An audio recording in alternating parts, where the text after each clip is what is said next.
Στο πλαίσιο της οργάνωσης του προγράμματος υγείας της εκτροφής, η λεπτομερή στήρηση δεδομένων και η άμεση επικοινωνία κτηνιάτρου και κτηνοτρόφου εκτροφής είναι απαραίτητη. Θα σας παρουσιάσουμε την δυνατότητα αξιοποίησης των δωρεάν διαδικτυακών εφαρμογών της Google για την καλύτερη οργάνωση του προγράμματος υγείας μέσω ενός απλού παραδείγματος. Η χρήση των διαδικτυακών εφαρμογών μας επιτρέπει την εύκολη καταχώρηση δεδομένων από τον κτηνοτρόφο και από τον κτηνίατρο εκτροφής, είτε από ηλεκτρονικό υπολογιστή είτε από κινητό τηλέφωνο, και την αυτόματη καταχώρηση υπενθυμίσεων.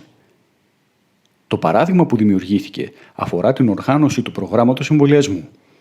Σε πρώτη φάση, ο κτηνοτρόφος καταχωρεί τις ομάδες ζώων της εκτροφής του με όσες σημαντικές πληροφορίες χρειάζονται μετά από σχετικό συνδυασμό με τον κτηνοτρόφο της εκτροφής του.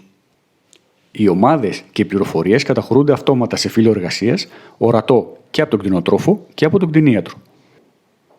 Στη συνέχεια, ο κτηνίατρος της εκτροφής καταχωρεί το πρόγραμμα του εμβολιασμού ανά ομάδα, καθώς και σημαντικές λεπτομέρειες. Οι ομάδες που καταχώρησε ο κτηνοτρόφος στο προηγούμενο βήμα εμφανίζονται αυτόματα για επιλογή. Οι εμβολιασμοί επίσης καταχωρούνται αυτόματα σε ξεχωριστό φύλλο εργασίας. Μόλις ο κτηνίατρος καταχωρήσει έναν εμβολιασμό, δημιουργείται αυτόματα καταχώρηση στο κοινόχρηστο ημερολόγιο, κοινόχρηστο μεταξύ κτηνοτρόφου και κτηνιάτρου, και έρχεται ειδοποίηση στο κινητό τηλέφωνο και στο email με υπενθύμηση στο διάστημα που θα ορίσουμε. Το ημερολόγιο είναι διαθέσιμο σε οποιαδήποτε συσκευή χρησιμοποιεί ο κτηνοτρόφος. Επίσης, όλα τα στοιχεία που καταχωρούνται παραμένουν διαθέσιμα στο διαδίκτυο, δημιουργώντας έτσι ένα ιστορικό της εκτροφής.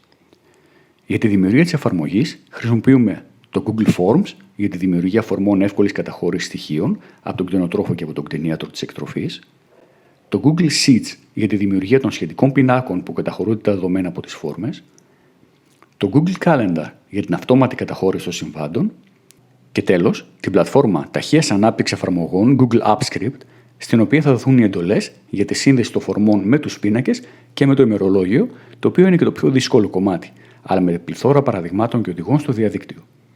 Με την κατάλληλη προετοιμασία και επικοινωνία μεταξύ κτηνοτρόφου και κτηνιάτρου, μπορεί να καλυφθεί σημαντικό κομμάτι της οργάνωσης του προγράμματος υγείας της εκτροφής.